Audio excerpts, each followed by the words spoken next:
Segera download Apa saja yang Quran disebut Tadabbur, agar dia meraih tafsir keterbaik. dalam genggaman Contoh, Anda. bulan Ramadan adalah bulan Al-Quran.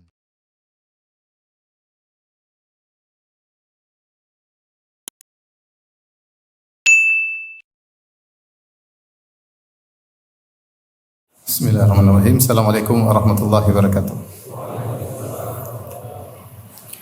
Alhamdulillahi ala ihsani wa syukru lahu ala taufiqihi wa amtinani wa asyhadu an la ilaha illallah wahdahu la syarika lahu ta'ziman li sya'ni wa asyhadu anna Muhammadan abduhu wa rasuluhu da'ila ridwani.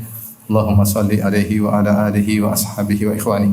Hadirin dan hadirat para jamaah Masjid Abdurrahman bin Auf yang dirahmati oleh Allah Subhanahu wa taala, kita akan membahas topik tentang kisah-kisah teladan atau teladan yang dalam kehidupan sehari-hari yang kita ambil dari kisah-kisah para nabi ya.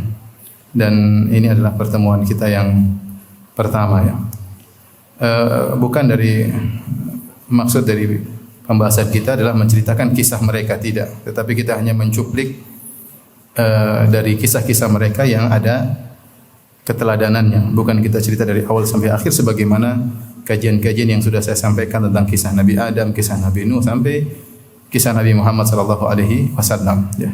Dan juga bukan maksudnya kita menyebutkan seluruh nabi, tapi kita hanya menyampaikan sebagian nabi yang kita dapati atau sampai kepada kita ya, kisah mereka yang bisa kita jadikan teladan dalam kehidupan kita sehari-hari. Sesungguhnya para nabi dan rasul adalah orang-orang pilihan ya. Karena Allah pilih mereka dengan hikmah Allah Subhanahu wa taala. Allahu a'lamu haitsu yaj'alu risalatah. Allah lebih tahu di mana dia letakkan risalahnya, kepada siapa untuk diangkat menjadi seorang rasul. Hikmah tersebut kembali kepada Allah, Allah yang lebih tahu. Allah juga berfirman, Allahu yastafi minal malaikati rusulan wa minan nas. Sungguhnya Allah memilih dari kalangan malaikat ada yang menjadi utusan Allah kepada manusia, dan Allah memilih wa minan nas, dan di antara manusia ada yang Allah pilih menjadi para rasul untuk menyampaikan firman Allah kepada hamba-hamba ciptaan Allah Subhanahu wa taala. Oleh karenanya ketika Allah memilih mereka, mereka adalah manusia yang terbaik yang pernah berjalan di atas muka bumi. Dan apa yang mereka lakukan dalam kehidupan mereka sehari-hari adalah teladan bagi kita. Jangankan bagi kita, bahkan teladan bagi Nabi Muhammad sallallahu alaihi wasallam. Sampai ketika Allah menyebutkan nama-nama nabi, kemudian Allah berkata, ulaikal ladzina hadallah. Itulah para nabi yang telah Allah berikan hidayah kepada mereka. Fabihudahum muqtadih. Maka ikutilah petunjuk mereka wahai Muhammad sallallahu alaihi wasallam. Bahkan Nabi Muhammad sallallahu alaihi wasallam disuruh untuk mengikuti petunjuk para nabi-nabi sebelumnya, karena pada kisah-kisah mereka ada ibrah, pelajaran bagi Nabi Muhammad SAW dan juga bagi umat Nabi Muhammad SAW. Laqad kana fi qasasihim ibaratun li ulil albab. Sungguh pada kisah mereka ada pelajaran bagi orang-orang yang cerdas. Sebagai contoh, ketika Nabi SAW di fase Mekah menghadapi berbagai macam ujian, ketika Nabi SAW dimusuhi oleh kerabat terdekatnya, itu orang-orang Quraisy ya. Kita tahu di Jazirah Arab banyak suku. Di antara suku yang top adalah suku Quraisy. Dan Nabi Muhammad SAW adalah putra Quraisy dan dia memiliki nasab yang tinggi. Namun ternyata yang paling total memusuhi Nabi SAW bukanlah suku-suku yang lain. Yang paling total memusuhi Nabi sendiri adalah suku Quraisy sendiri. Suku Quraisy sendiri. Bahkan paman Nabi SAW Abu Lahab ya. Oleh karenanya Rasulullah SAW sering bersedih karena orang-orang Quraisy tidak beriman. Allah berkata, wala tahzan alaihim. Janganlah kau bersedih atas mereka. Artinya ketika Quraisy kafir, Rasulullah SAW sedih. Rasulullah ingin mereka apa? Beriman. Karena itu kerabat-kerabat Nabi dan suku Nabi SAW. Ketika Rasulullah SAW bersedih, maka Allah turunkan di fase Makkah surat Yusuf. Di mana dalam surat Yusuf Allah ceritakan Nabi Yusuf alaihissalam dimusuhi oleh orang-orang terdekatnya, itu kakak-kakaknya sendiri. Kakak-kakaknya sendiri ya. Sehingga Nabi Yusuf alaihissalam dipisahkan dari orang tuanya, dari Nabi Yakub alaihissalam, kemudian dibuka bajunya, dimasukkan dalam sumur, dijual jadi budak dan seterusnya. Kakak-kakaknya tega melakukannya karena hasad yang muncul dia pada diri mereka terhadap Nabi Yusuf. Dan ini menjadi pelajaran bagi Nabi SAW. Sudah ada Nabi sebelumnya yang dimusuhi oleh karib kerabatnya. Di antaranya Nabi Yusuf alaihissalam. Demikian juga ketika Nabi SAW mendapatkan ujian yang berat, cercaan, hinaan dari orang-orang Quraisy, maka Allah turunkan kisah Nabi Nuh alaihissalam, ya, yang di mana Allah kisahkan Nabi Nuh berdakwah 950 tahun dengan berbagai macam ujian. Kaumnya yang bejat, kaumnya yang memaki-maki Nabi Nuh, menghina Nabi Nuh. Kemudian Allah berfirman setelah menyampaikan kisah Nabi Nuh dalam surat Hud, kata Allah Subhanahu wa taala, "Fasbir innal aqibata lil muttaqin." Bersabarlah engkau wahai Muhammad, sungguhnya kesudahan yang baik bagi orang-orang yang bertakwa. Sebagaimana Nabi Nuh kesudahannya indah, dia yang dimenangkan oleh Allah Subhanahu wa taala, engkau pun demikian bersabarlah wahai Muhammad sallallahu alaihi wasallam. Jadi demikianlah Allah mengkisahkan kisah-kisah para nabi untuk juga manfaat bagi Nabi sallallahu alaihi wasallam. Wa kullan naqussu 'alaika min amba'ir rusuli ma nuthabbitu bihi fuadak. Dan kami mengkisahkan kisah-kisah para rasul yang dengan kisah-kisah tersebut bisa menegarkan hatimu, bisa mengkokohkan hatimu wahai Muhammad sallallahu alaihi wasallam. Ketika kisah-kisah para nabi menjadi pelajaran bagi Nabi sallallahu alaihi wasallam, maka kita juga pelajaran bagi kita. Sekali lagi saya ingatkan bahwasanya tidak seluruh kisah-kisah Nabi sampai kepada kita. Nabi-nabi lebih banyak daripada yang kita ketahui. Ya, wa laqad arsalna rusulan min qablik minhum man qasasna 'alaika wa minhum man lam naqsus 'alaik. Sungguh kami telah mengutus para rasul sebelum engkau wahai Muhammad sallallahu alaihi wasallam. Di antara para rasul tersebut ada yang kami kisahkan dan di antara para rasul tersebut ada yang tidak kami kisahkan kepada engkau. Yang sampai kepada kita tidak semuanya, sekitar 25 nabi dan rasul sebagaimana yang datang dalam Al-Qur'an. Karenanya pada kesempatan kali ini kita akan menyampaikan cuplikan dari kisah-kisah para nabi tersebut yang terkait dengan kehidupan kita sehari-hari untuk kita ambil teladan dari kisah mereka. Kita mulai dari Nabi Adam alaihissalam. Nabi Adam alaihissalam dialah nenek moyang kita bersama, ya. Banyak keteladanan yang bisa kita ambil dari Nabi Adam alaihissalam. Di antaranya Allah Subhanahu wa taala, ya, menciptakan Adam alaihissalam.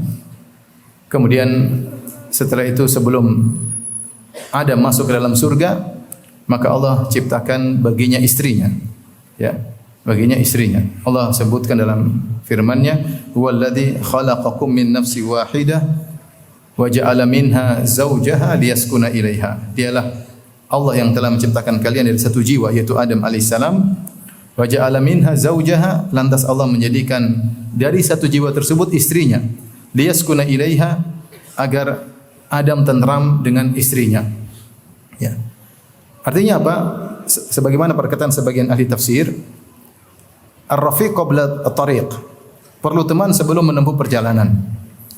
Percuma Adam dimasukkan dalam surga, ya, penuh dengan kemewahan, kenikmatan, makanan, minuman, tapi tidak ada istrinya. Percuma atau tidak? Cuma, makanya kasihan jomblo, ya. Dia meskipun Adam akan mendapatkan berbagai macam kenikmatan, tapi Allah menciptakan jiwa lelaki butuh ketentraman, dan ketentraman sejatinya adalah dengan istrinya. Makanya Allah ciptakan dari Adam istrinya Hawa dari tulang rusuk Adam. Allah berkata liyaskuna ilaiha, ya, agar Adam tentram dengan Hawa. Setelah Allah ciptakan Adam, baru Allah suruh mereka berdua masuk dalam surga, ya. Ya, masuklah kalian berdua ke dalam surga. Wa kula minha haitsu ragadan haitsu syi'tuma, dan makanlah dari surga apa yang kalian kehendaki. Setelah Allah menciptakan Hawa dari Adam, kita bisa mengambil faedah dari sini bahwasanya, ini sering saya sampaikan juga dalam banyak kajian, bahwasanya ketentraman sejati seorang lelaki adalah bersama istrinya. Kalau seorang tentram bersama istrinya, dia nyaman sama istrinya, ketahuilah itulah lelaki yang bahagia, ya. Tetapi kalau dia tidak tentram sama istrinya, senangnya di luar terus, kalau pulang ke rumah tidak tentram, ya. Kalau di luar rumah malah bahagia, ya. Dalam rumah tidak tentram, ini dia lelaki yang paling menderita. Ya, meskipun mungkin hartanya banyak, mungkin koleganya banyak, mungkin relasinya banyak, mungkin hartanya banyak, tapi kalau dia tidak tentram di rumah, ketahuilah dia sedang sengsara. Dia sedang sengsara.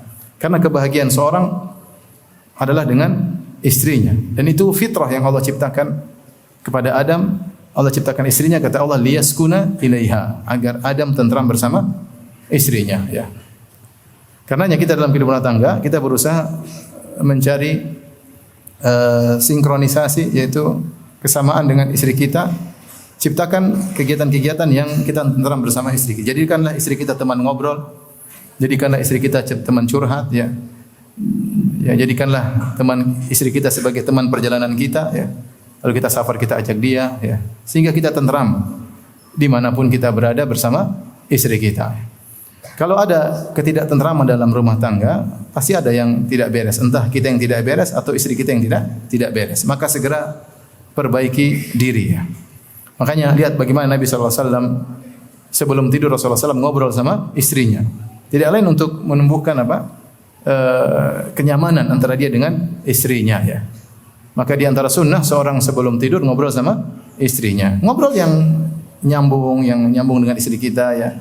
Ngobrol yang mengenakkan tentang anak-anak kek, tentang masakan kek, tentang apa kek, ya.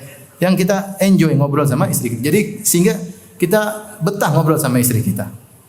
Kalau kita sudah sampai tahapan begitu berarti kita bahagia, ya. Jangan kita ngobrol yang aneh-aneh, ya.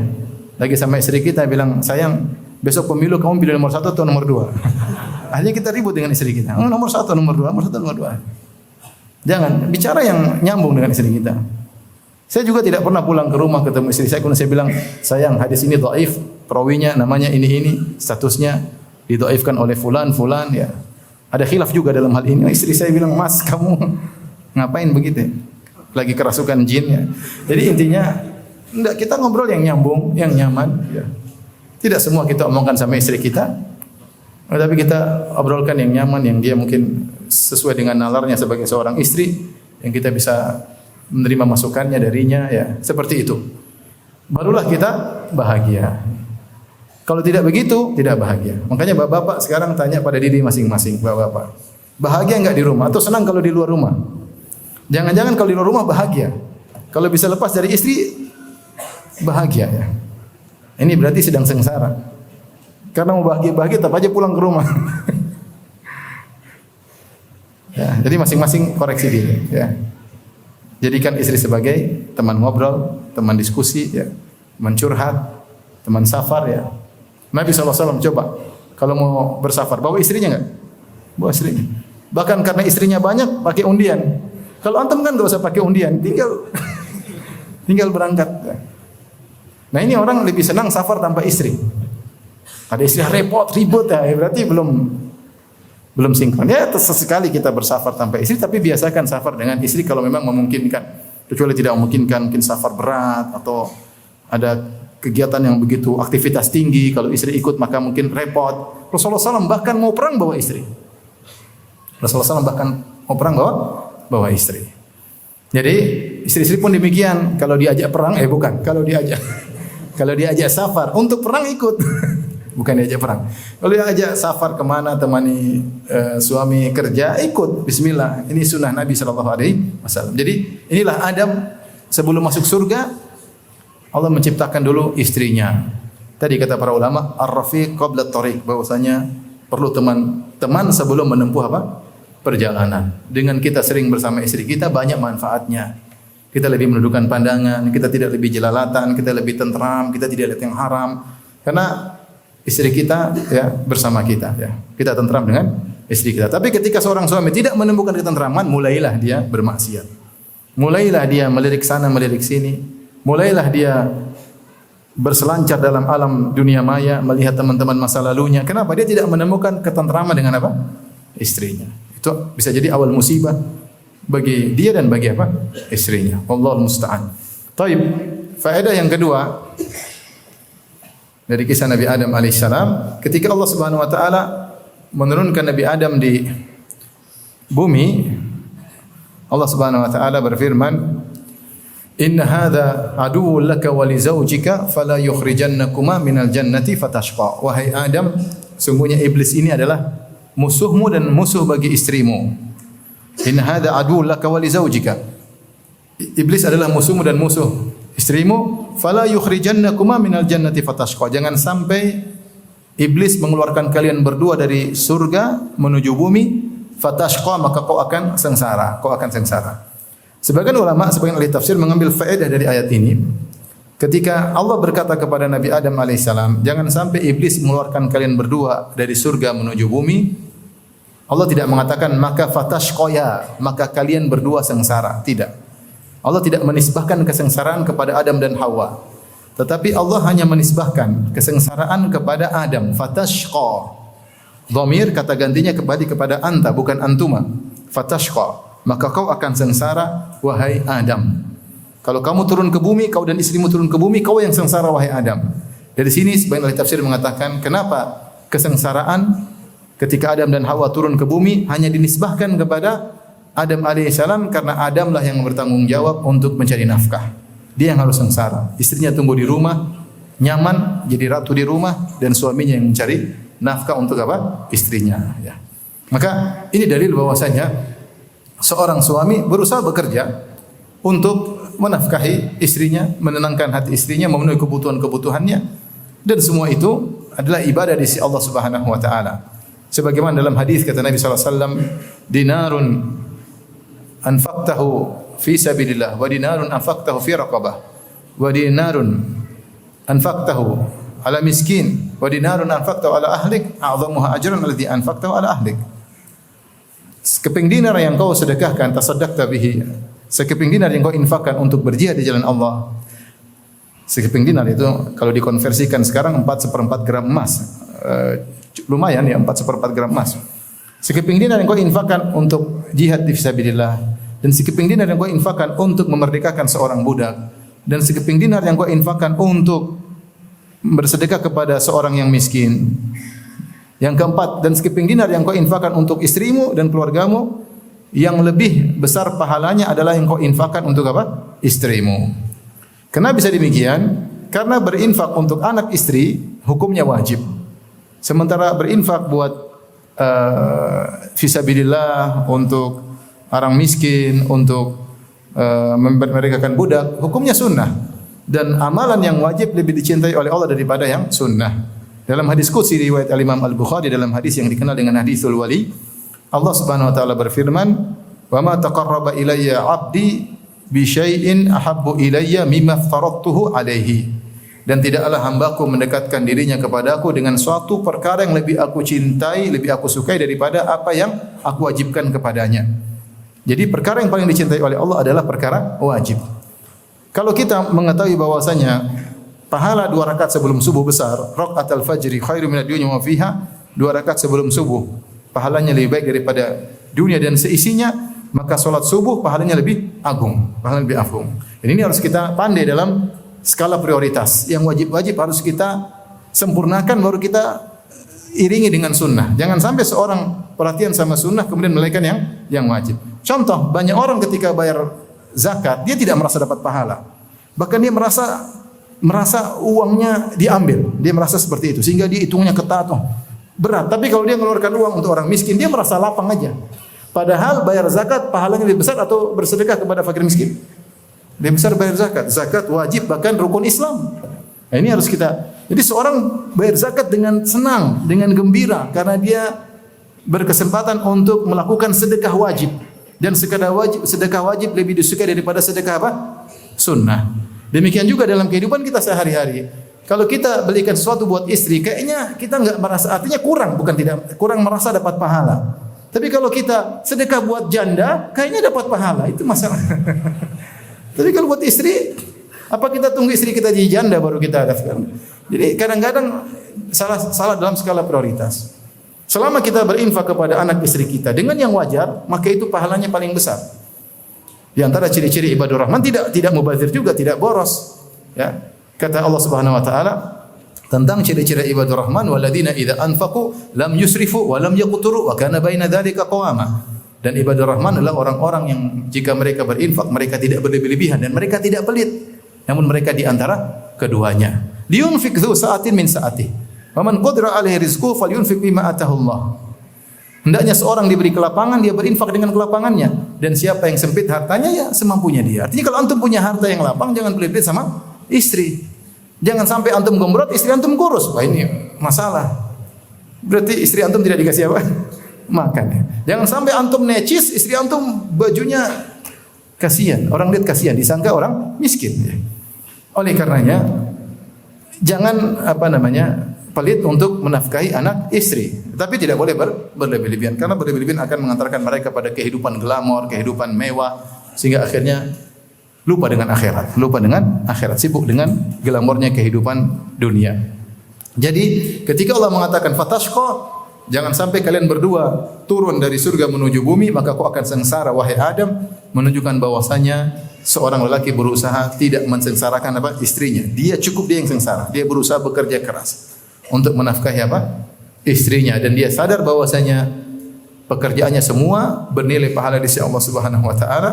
Bahkan sebagian ulama seperti Al-Qurtubi menganggap seorang lelaki yang bekerja untuk mencari nafkah, untuk memberi makan anak istrinya dengan perkara yang halal seperti jihad fi sabilillah. Jihad fi sabilillah ya. Baik. Di antara faedah yang kita bisa ambil dari kisah Nabi Adam alaihissalam, dalam suatu hadis Rasulullah SAW menjelaskan Nabi Adam alaihissalam diberi umur oleh Allah Subhanahu wa taala 1000 tahun. Allah Subhanahu wa taala memberikan Nabi Adam umurnya 1000 tahun. Setelah 1000 tahun maka dia akan meninggal dunia. Suatu hari Allah Subhanahu wa taala mengusap punggung Adam, maka keluar nasamah, keluar ruh-ruh dari segala keturunan Adam yang akan Allah ciptakan untuk Nabi Adam. Maka Allah perlihatkan keturunannya kepada Nabi Adam. Nabi Adam melihat keturunan-keturunan. Tiba-tiba terlewatkan di hadapan mata Nabi Adam ada seorang yang menarik. Maka dia bertanya, siapa ini ya Allah? Kata Allah Subhanahu wa taala, ini adalah salah satu keturunanmu, yuqalu lahu Daud, ya. Namanya Daud alaihissalam. Kata Nabi Adam, berapa umurnya? Kata Allah, umurnya 60 tahun. Kata Nabi Adam, hadiahkan 40 tahun buat dia. Hadiahkan 40 tahun buat dia. Akhirnya Nabi Daud umurnya 100 tahun, 60 tambah 40. Nabi Adam umurnya berapa? 1000 kurang 40. Jadi berapa?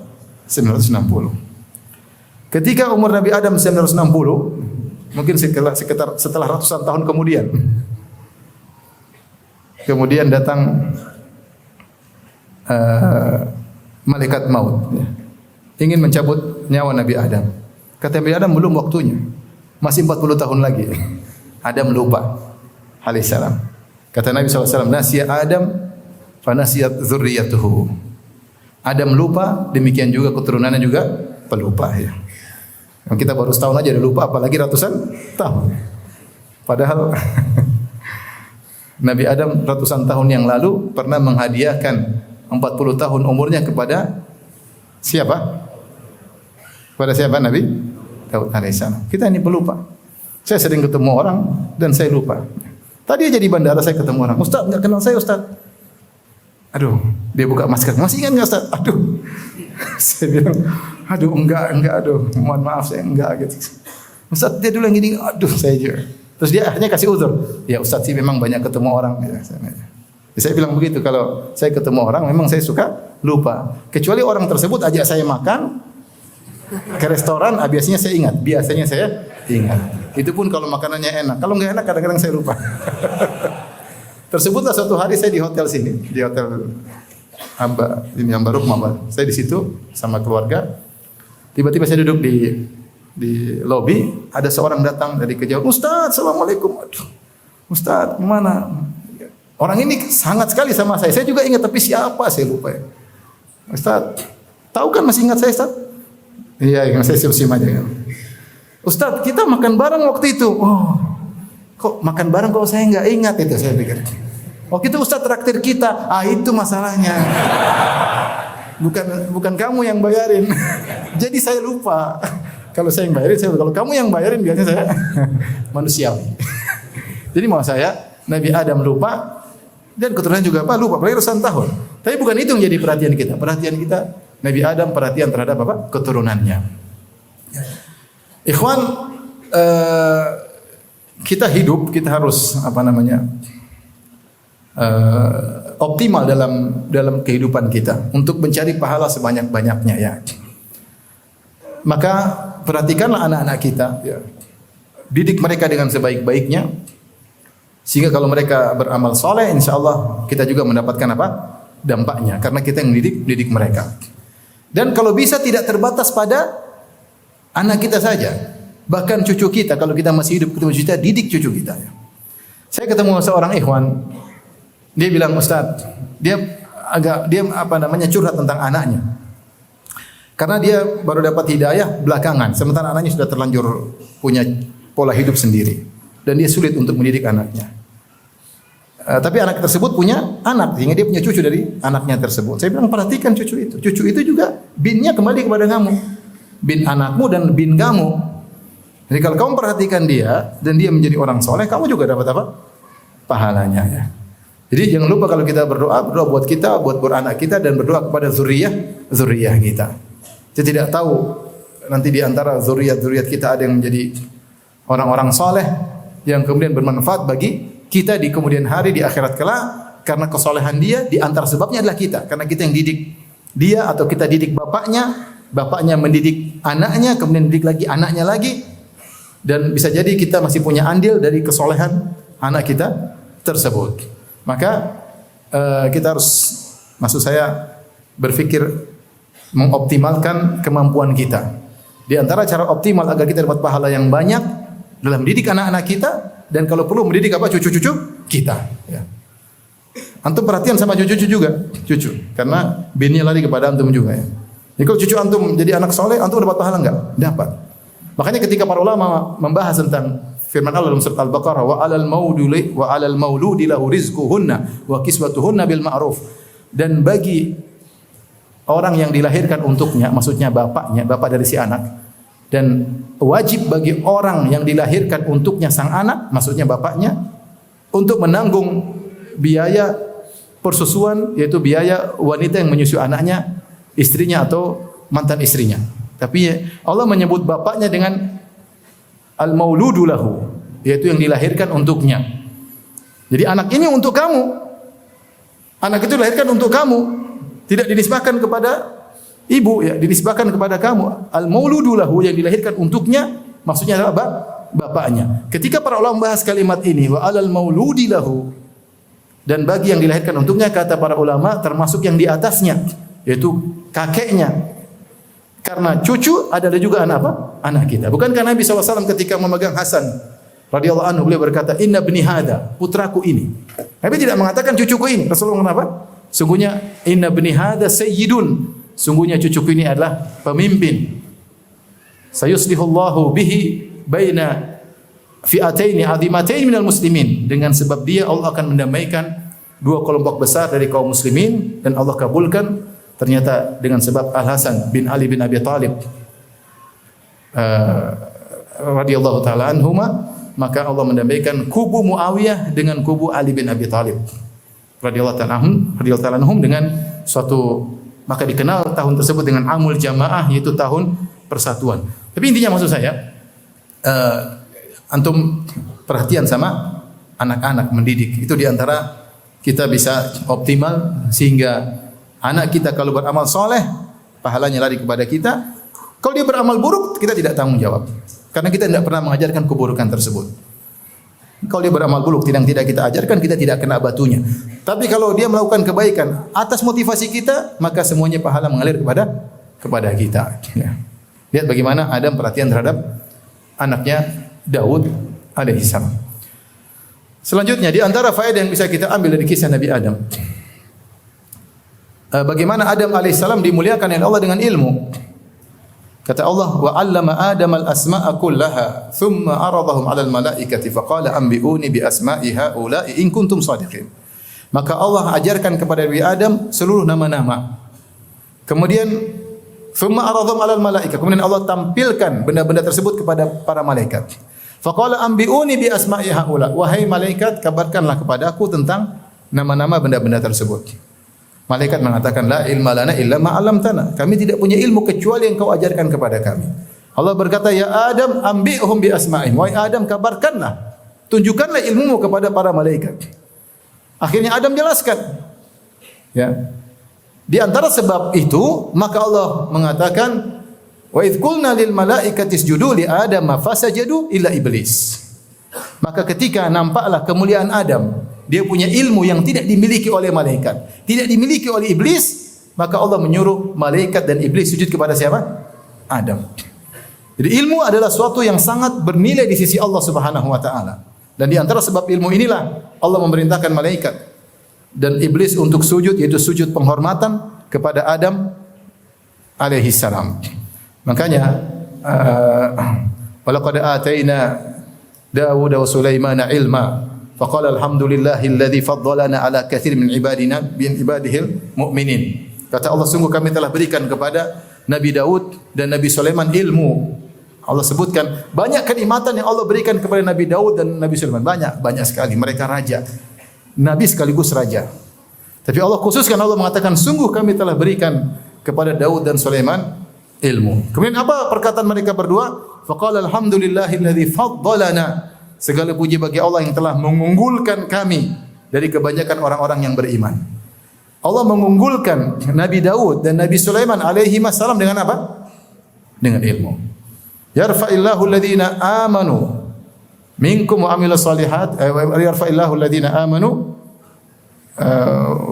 walladhina utul ilma darajat. Allah mengangkat derajat orang beriman dan berilmu beberapa derajat. Kata para ulama, orang yang berilmu beberapa derajat di atas orang yang beriman.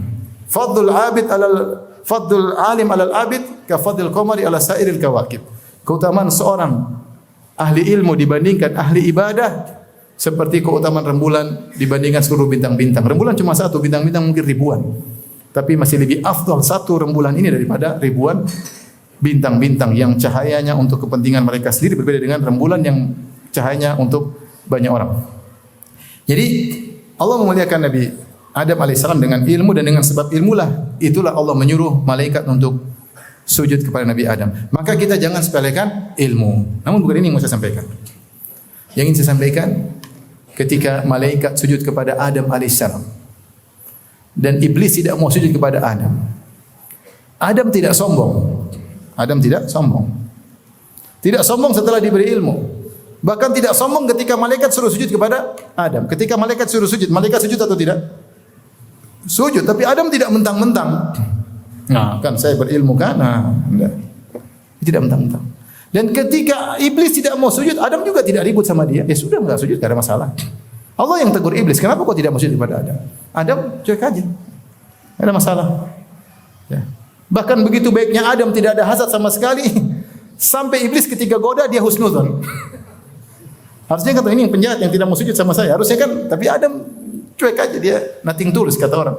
Tidak mau sujud ya sudah, enggak ada masalah. Sehingga akhirnya iblis datang menggoda dia sampai bersumpah dengan sumpah yang bertubi-tubi. Wa qasamahuma inni lakuma laminan nasihin. Iblis bersumpah kepada Adam dan Hawa, sungguh-sungguh aku ini benar-benar ingin kebaikan bagi kalian berdua. Akhirnya Adam goyang dan akhirnya percaya. Padahal ini ya musuh dia yang tidak mau sujud kepada dia. Maksud saya, ilmu ini waspada kalau kita menuntutnya dengan tidak ikut aturan. Seorang berusaha memperbaiki hatinya ketika menuntut ilmu. Berusaha ikhlas kepada Allah Subhanahu wa taala. Menuntut ilmu untuk mencari kedekatan kepada Allah, untuk bangga, bukan untuk bangga-banggaan. Dalam hadis, man talabal ilma, siapa yang menuntut ilmu, ya. Liu jari bihil ulama, ya. Untuk bisa disejajarkan dengan para ulama, yaitu untuk ya. Liyumari bihis sufaha, untuk mendebat orang-orang bodoh, untuk tunjukkan tampil di Facebook bahwasanya saya jago debat. Ini bahlul-bahlul semua saya sudah patahkan semuanya. Manusia ingin orang tahu dia sudah berilmu, ingin orang tahu dia sudah belajar banyak. Auliya srifu bihi ilaihi wujuhan nas, atau untuk agar orang semua melirik kepada dia, semua orang hormat sama dia, maka dia tidak akan masuk surga. Haram bagi dia surga. Haram bagi dia surga. Ancaman yang keras dari Nabi sallallahu alaihi wasallam. Saya renungkan ayat ini, Adam alaihissalam. Ketika malaikat sujud sama dia santai aja. Dia tidak merasa tinggi, tidak merasa sombong, tidak merasa bangga, dan tidak mengangkat permusuhan kepada iblis. Bahkan dia husnudzon kepada iblis. Kata para ulama, husnudzon tidak pada tempatnya. Ya. Tapi begitulah hati Nabi Adam alaihissalam. Ya. Hati Nabi Adam alaihissalam, hati yang mulia. Maka saya ingatkan, sebagaimana harta, jabatan bisa membuat orang sombong dan angkuh, ilmu juga tidak kalah dalam hal itu. Orang punya ilmu bisa membuat orang sombong, angkuh, merendahkan orang lain, meremehkan orang lain, tidak menghargai orang lain. Sampai ada ucapan, apa cuma bisa ngajar tajwid, enggak bisa ngajar apa-apa. Tajwid ilmu yang penting. Cuma bisa ngajarin ikra, ikra ilmu yang penting. Kalau dia cuma bisa ngajar itu, jangan kau remehkan. Kau bersyukur bahwasanya ada orang yang menutupi celah yang tidak bisa kau kerjakan. Saya kalau disuruh ngajar ikra, saya enggak mau. Susah. Ngajari anak saja setengah mati. Apalagi ngajar anak orang. Susah. Mending saya biar orang ngajar anak saya. Enggak gampang. Nah, ketika ada orang dia kemampuannya hanya bisa ngajar ikra, hanya bisa ngajar tajwid, jangan kita rendahkan. Ya sudah, bersyukur ada orang yang kita dakwah ini butuh banyak orang. Butuh banyak orang. Kesesatan tersebar luar biasa. Ya. Kita nih kelihatannya banyak, tapi dibandingkan orang yang tidak sholat, banyakkan mana? Banyakkan tidak sholat, kita cuma sedikit. Jangan merasa kita banyak, sedikit dibandingkan orang yang tidak ngaji, lebih banyak yang tidak ngaji. Ini menunjukkan maksudnya dakwah butuh banyak orang. Selama mereka bisa ngajar ini, ngajar alhamdulillah. Ya. Makanya saya katakan bahwasanya ilmu bisa menjadikan orang angkuh dan sombong, ya. Sebagaimana jabatan, sebagaimana kekayaan harta. Maka seorang sering, ya, memperbaiki dirinya. Di antara pertanyaan menarik yang pernah sampai kepada saya, ada orang kirim pertanyaan di kertas, dia bilang, Ustaz, saya baru hafal 3 juz, kok saya merasa diri saya ujub, dia bilang gitu. Saya sudah hafal 3 juz, saya merasa diri saya apa? Ujub, tolong nasihati. Di antara jawaban saya bilang, kok ngapain ujub? Baru 3 juz saja sudah ujub. Bahasa Arab aja enggak bisa. Di Madinah anak-anak kecil sudah bisa bahasa Arab, tidak ujub, saya bilang. Maksud saya begitu. Maksud saya begitu kuatnya seorang menjadi sombong, angkuh gara-gara ilmu itu besar, ya. Besar. Karena seorang waspada, menghargai yang lain. Lihatlah Adam alaihissalam, meskipun malaikat sujud kepada dia karena ilmunya, dia tidak apa? Tidak sombong dan tidak angkuh. Tapi di antara faedah terkait dengan Nabi Adam alaihissalam. Nabi Adam alaihissalam diciptakan oleh Allah Subhanahu wa taala dari tanah. Dan dalam sebagian riwayat disebutkan dari min adimil ardi, yaitu dari dataran tanah jami'ah, dari seluruh, sebagaimana perkataan Ibnu Abbas radhiyallahu anhu. Nabi Adam diciptakan dari dataran tanah dari seluruh jenisnya, ahmariha wa aswadiha wa abyadhiha, dari yang tanah merah, dari tanah yang hitam, dari tanah yang putih, dari tanah yang keras, dari tanah yang lembek. Maka kata Ibnu Abbas, semua model-model tanah tersebut bisa kau lihat pada keturunannya. Dan oleh karenanya keturunan Nabi Adam juga bervariasi, bermacam-macam. Allah sebarkan unsur tanah tersebut kepada banyak keturunannya. Dan ini tidak menjadi penilaian bagi Allah Subhanahu wa taala. Ya. Yang menjadi penilaian bagi Allah adalah ketakwaan. Dan ini diingatkan oleh Nabi sallallahu alaihi wasallam. Kata Rasulullah sallallahu alaihi wasallam, "Kullukum min Adam." Kalian semua dari Adam alaihissalam. Wa Adamu min turab, dan Adam berasal dari tanah, ya. La fadla li arabiyyin ala ajami, tidak ada keistimewaan orang Arab, keutamaan orang Arab dibanding non-Arab. Walal ajami ala al-arabi, dan tidak ada keistimewaan orang non-Arab di atas orang Arab. Walal ahmar ala al-aswad, atau walal abyad ala al-ahmar, walal ahmar ala abyad, tidak ada keistimewaan orang berkulit putih dibandingkan orang berkulit hitam. Dan tidak ada keistimewaan orang berkulit hitam dibandingkan orang berkulit putih illa bittaqwa, kecuali dengan apa? Ketakwaan. Allah tidak pernah menilai warna kulit seseorang. Innallaha la yanzuru ila suwarikum wala ila ajsadikum walakin yanzur ila qulubikum wa amalikum. Allah tidak pernah nengok kepada tampilan kalian, rupa kalian, jasad kalian, fisik kalian. Tapi yang Allah lihat adalah hati kalian dan amalan kalian, ya. Ini penting bagi kita untuk kita ingat bahwasanya Islam tidak mengenal rasis, enggak ada, ya. Dalam aturan Islam yang jadi barometer, inna akramakum indallahi atqakum, yang paling mulia dan yang paling bertakwa. Lihatlah bagaimana Bilal bin Rabah, Habasyi, hitam, tapi Rasulullah sebutkan, aku mendengar terompahmu di surga. Subhanallah. Bilal, budak Habasyi. berkulit hitam, legam, tapi kemudian masuk surga. Lihatlah Najasyi. Najasyi ketika meninggal di Habasyah, Rasulullah SAW pernah mengatakan, salatlah terhadap saudara kalian Najasyi. Rasulullah sampai salat gaib menyolatkan siapa? Najasyi. Saya kemarin pas pulang pas umrah, kemudian saya ingin jalan-jalan ke Wadi Nakhlah dan juga ke Hunain. Maka saya ditemani oleh seorang supir berkulit hitam. Dia belajar di Darul Hadis. Ini ngobrol-ngobrol, dia lahir di kota Mekah. Saya bilang, kamu dari mana? Dia bilang, ana Habasyi. Saya dari apa? Habasyi. Wa aftakhir bi Bilalin wan Najasyi. Dan saya bangga dengan Bilal dan apa? Najasyi. Dan saya berlepas diri dari Abraha. Abraha juga Habasyi. Ini semua tiga Habasyi. Bilal Habasyi, Najasyi apa? Habasyi. Abraha juga apa? Habasyi. Dia bilang, saya bangga dengan Bilal dan Najasyi dan atabarra min Abraha. Saya berlepas daripada Abraha.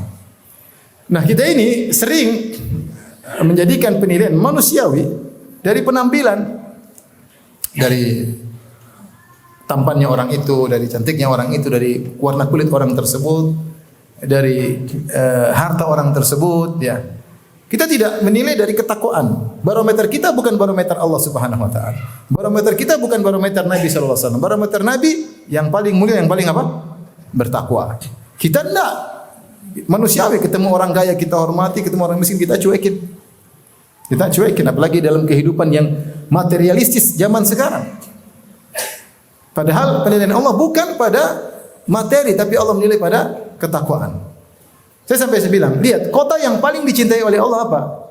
Yang paling dicintai Allah kota Mekah, Al-Mukarramah. Ketika Nabi SAW harus terusir meninggalkan kota Mekah, maka Nabi SAW mengatakan, innaki la khairu ardillah wa ahabbu ardillah ilallah. Wahai kota Mekah, sungguhnya engkau adalah kota yang terbaik dan kota yang paling dicintai oleh Allah Subhanahu wa taala. Walaula anna qaumaki akhrajuni ma kharajtu minki. Kalau bukan aku diusir oleh pendudukmu wahai Mekah, aku tidak akan keluar darimu. Nabi meninggalkan kota Mekah dengan penuh kesedihan. Lihat, kota Mekah kenapa menjadi dicintai oleh Allah? Apakah karena bukit-bukitnya yang hijau, air terjunnya? Ya, di Mekah gersang dibandingkan dengan puncak Bogor jauh. Kalau Allah menilai dari penampilan, puncak Bogor lebih dicintai oleh Allah daripada kota Mekah yang gersang. Tapi kenapa Allah mencintai kota Mekah? Karena di situ ada Ka'bah, ada orang ibadah, ada orang tawaf. Maka kita jangan terpedaya. Allah tidak, bukan berarti kalau kita punya rumah mewah, mobil mewah, berarti Allah mencintai kita. Kalau bahwasanya kekayaan adalah sumber penilaian bahwasanya Allah mencintai seorang hamba dengan kekayaan, harusnya Nabi Muhammad SAW yang paling kaya. Tapi lihatlah bagaimana kehidupan Nabi SAW dengan kesederhanaannya. Aisyah yang ketika ada wanita datang minta makan, dia tidak menemukan dalam rumahnya makan kecuali satu butir korma. Kemudian dia berikan kepada wanita tersebut. Jadi sekali lagi berlomba dalam apa? Ketakwaan. Kita semua dari Adam. Mau kaya, mau miskin, mau hitam, mau putih, mau coklat, mau pirang, sawo langsat, sawo bosok, semuanya dari Adam alaihissalam. Tidak ada kemuliaan seorang pun dari kita kecuali dengan apa? Ketakwaan. Jadi barometer di sisi Allah adalah ketakwaan, bukan warna kulit. Karena kita semua kembali kepada Nabi Adam alaihissalam. Ini saja ikhwan dan akhwat yang dirahmati Allah Subhanahu wa taala yang bisa saya sampaikan ya.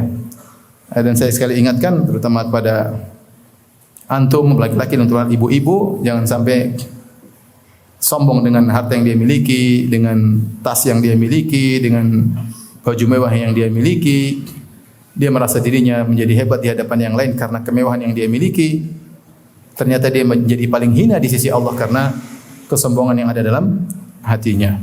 Demikian saja kajian kita, ikhwan dan akhwat yang rahmatillah subhanahu wa ta'ala. Insyaallah kita lanjutkan pada pertemuan yang lain. Subhanakallah bihamdik asyhadu an la ilaha illa anta astaghfiruka wa atubu ilaik. Assalamualaikum warahmatullahi wabarakatuh.